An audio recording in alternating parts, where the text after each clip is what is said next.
Charlie, appreciate a few minutes. Thanks for the time. And how are you? I'm great. Zach, how you doing? Well, I'm doing great. It's always a thrill to talk to you. Let me just bring you back to your days when you were managing the AllStar Game after those 2 World Series appearances with the Philadelphia Phillies, managing the National League. What memories come back this time of the year and when you look back at your time in the AllStar Game? I think my first one, I learned a lot about it, really. It was more loose and more relaxed, and you didn't have time to really organize your lineup and your pitchers because of all the activities going on the field and everything. And even in batting practice, when fathers have their sons and stuff out there, I was always worried about one of the kids getting hurt. And it was actually, it was kind of different for me. But then I learned from that. And in the second year, of course, I felt like we did do a better job of doing that. And both games that I participated in, they were very exciting. Of course, the players, it's always nice to be around the players. And I think I did learn at the AllStar Game was the fans strictly get a chance to see their favorite players, and they get to get excited about them. And some of them, they get to meet them on the field at times and things. And it's good. I think it's really good for the game. And of course, when the winner of the game, got the National League American League got the home field advantage, I like that. They changed that from last year or a year ago, but at the same time, it's really exciting, and it's a promotion for baseball, and it's a kind of a relaxed time in baseball. That people can get together. Also, teams in both leagues get to sit down and kind of talk over some trades or how they're going to improve their team and stuff. So it's a lot going on, but at the same time, I think it's a big plus for baseball, really. Now, I couldn't stand, and I grew up loving the AllStar Game, and now I'm kind of losing my love for it a little bit, but I couldn't stand when they determined that the home field advantage for the World Series, goes to the winner of the AllStar Game. You liked it. Why was it that you liked that so much? I liked it because, I think before that, the interest in the AllStar Game, it was a lot of disinterest, and I felt like a lot of the star players that got elected, that became a way. They had a way of kind of missing it, between a nagging injury or the fact that they just wanted to the rest or kind of be with their family. I don't think, and I wanted, for myself, just speaking, I wanted the players to take it more serious. It has been a competition thing, ever since the history of it. And it is important that that you do everything you can to win the game, I think.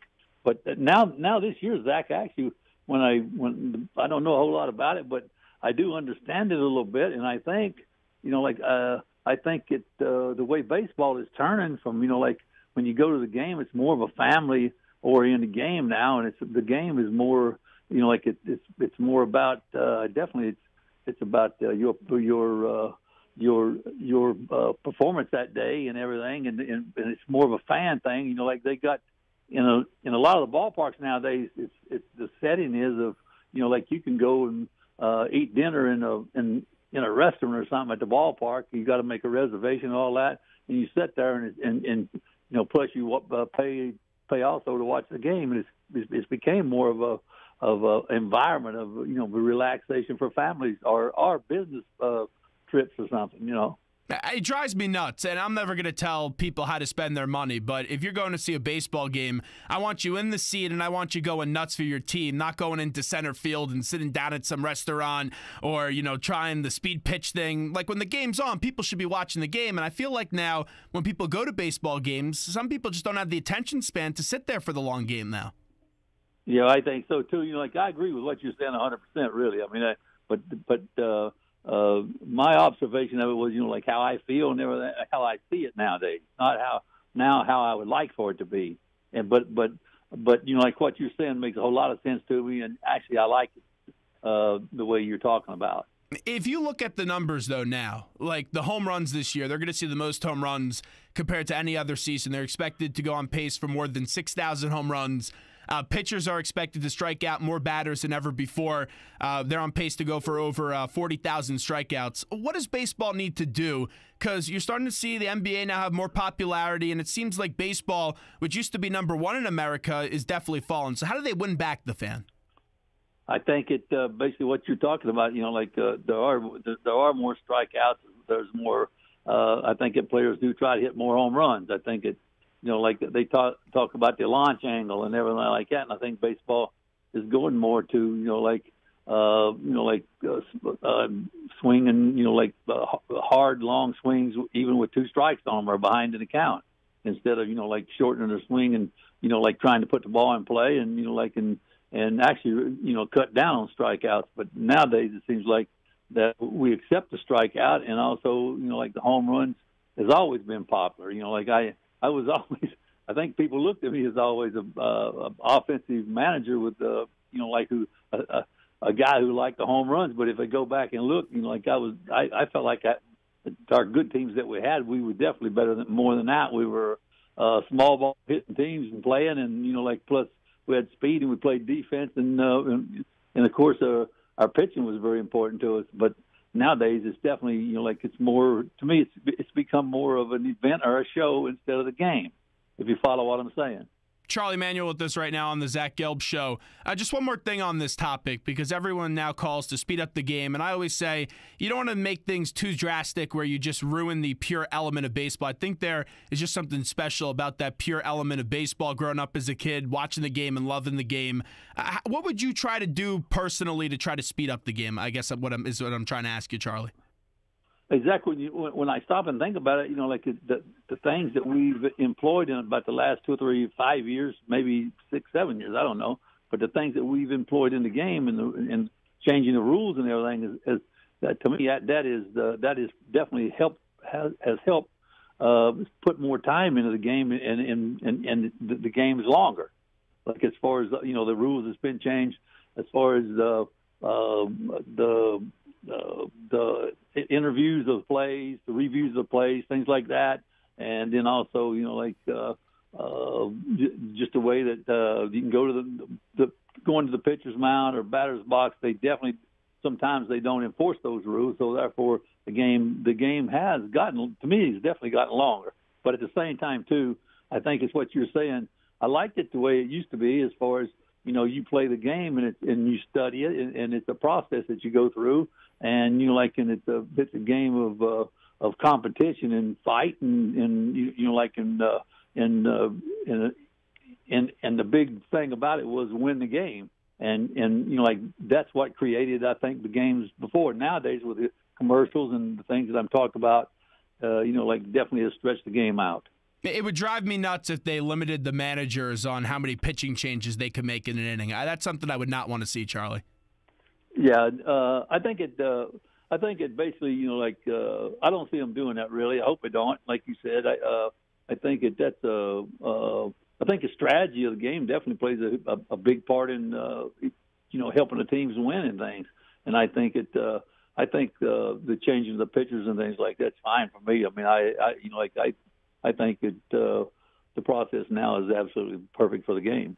Taking a look at this All-Star game, which will be played tomorrow night, and also you have the Home Run Derby tonight.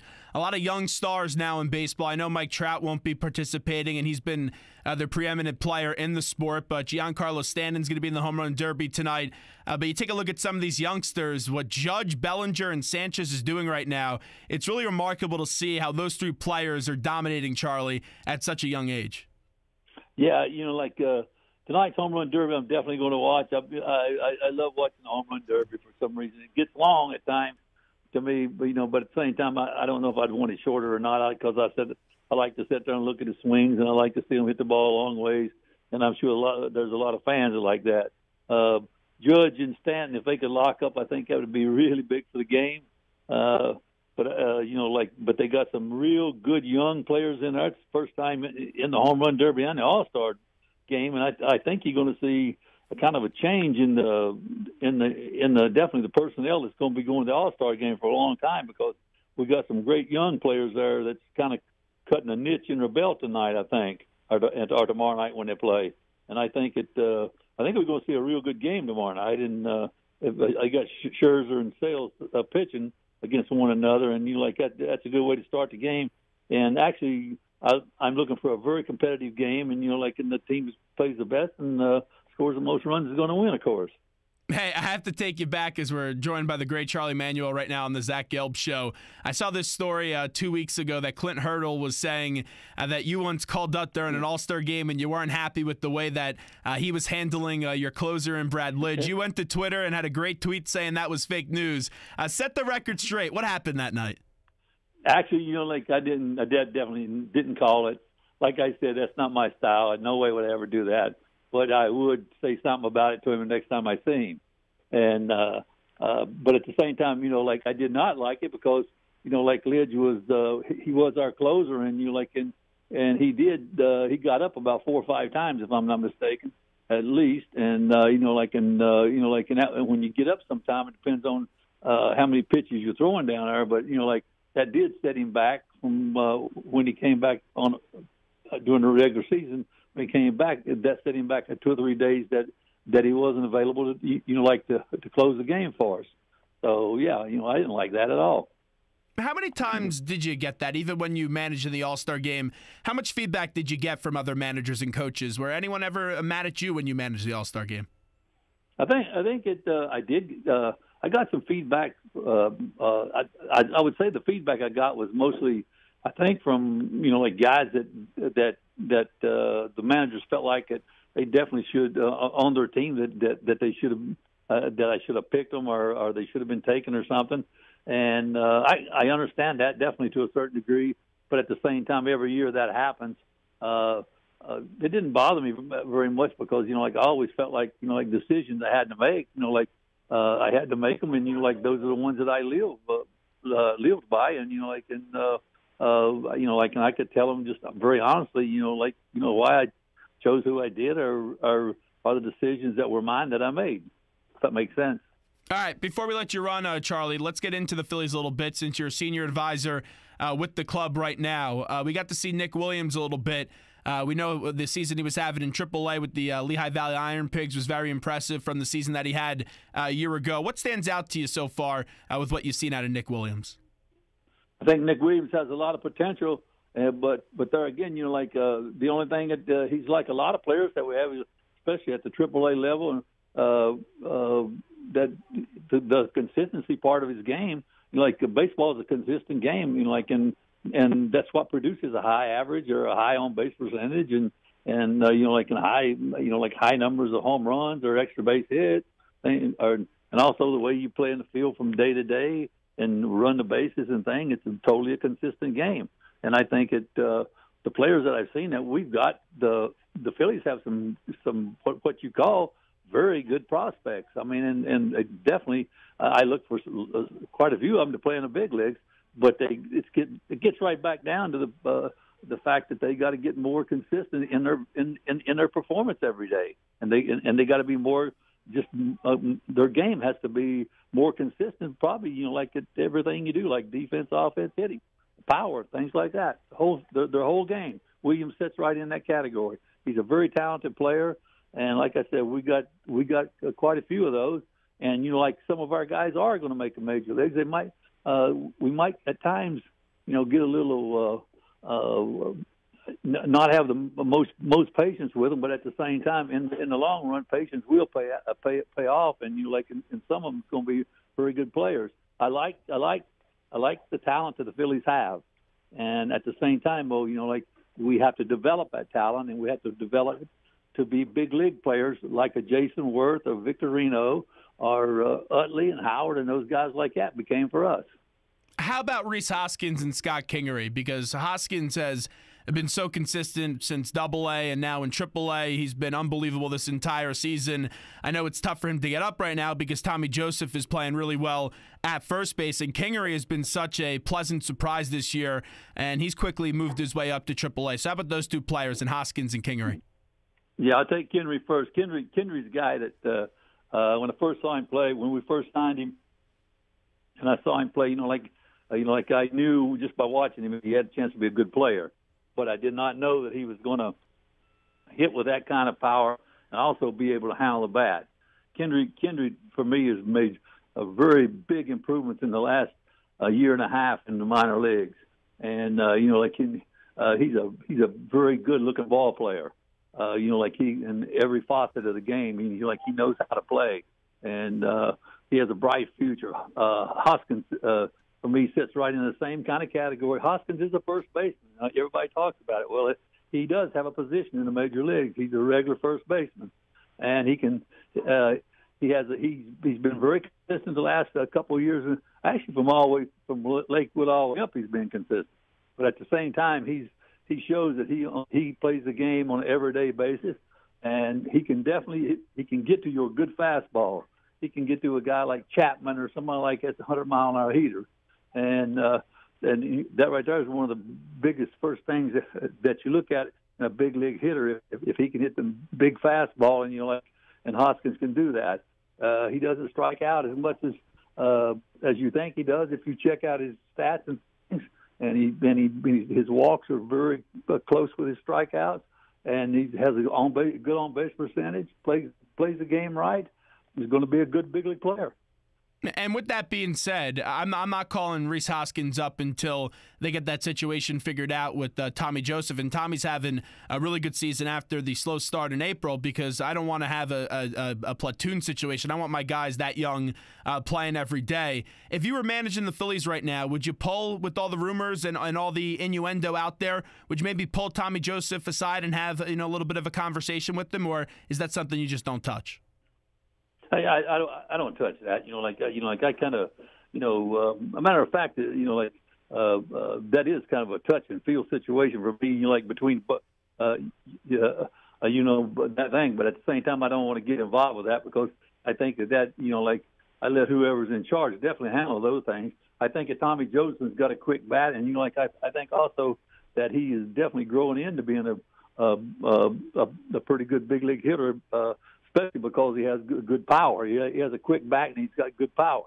And therefore, he has a chance to end the season with a big – right now at this halfway point, he's got a big season going and a good season going. He has a chance to end it with a big season. But with I like to let him see it through. But at the same time, too, Hoskins is going to play in the big leagues, and he'll probably decide exactly when by the way that he performs and how he is. Two more questions. With the 2008 World Series championship skipper, that of course is the great Charlie Manuel.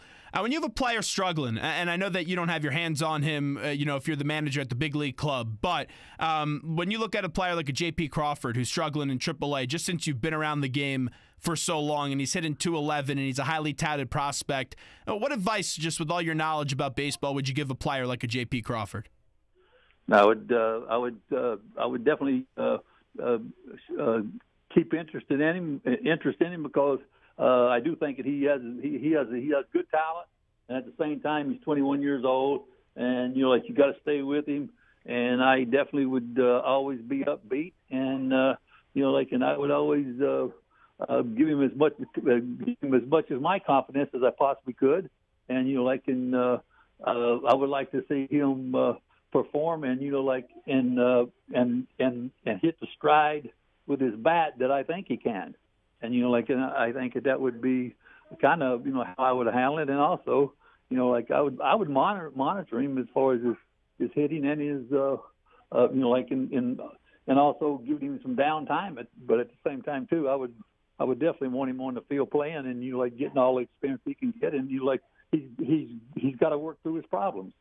Zach, that's the bottom line. He has the game sometimes is kind of strange to you, but at the same time, if you're going to be that quality big league player, you can work through that. And finally, before we let Charlie Manuel run, we talk about patience right now with these kids. And some people in Philadelphia, they lose the patience with Matt Klentak. Since you know Matt very well, why should fans still be confident that even though the Phillies are off to this very poor start this year and they have the worst record in baseball, why should fans still have confidence in Matt Klentak? I think Matt Klentak is he's very positive, and he's upbeat, and he definitely wants the Phillies to be the best team in baseball, and I definitely think that the plan that he has. I think that eventually, we're going to get there, and and we're going to compete again. And the season, we've actually had some little tough luck. The players we signed in the last year, Buckholz got hurt. Saunders didn't produce for us, and he was one of our bats that we were going to get to stabilize our team and things like this. And our young pitchers are still finding getting experience, but at the same time they haven't reached that consistent peak that I was talking about before. And I think we are better than a lot of people think we are. And are we having an off season? Yes, or a bad season. But at the same time, we look to get better, and and I think it matched how this plan he's laid out for our team. I think it's very good.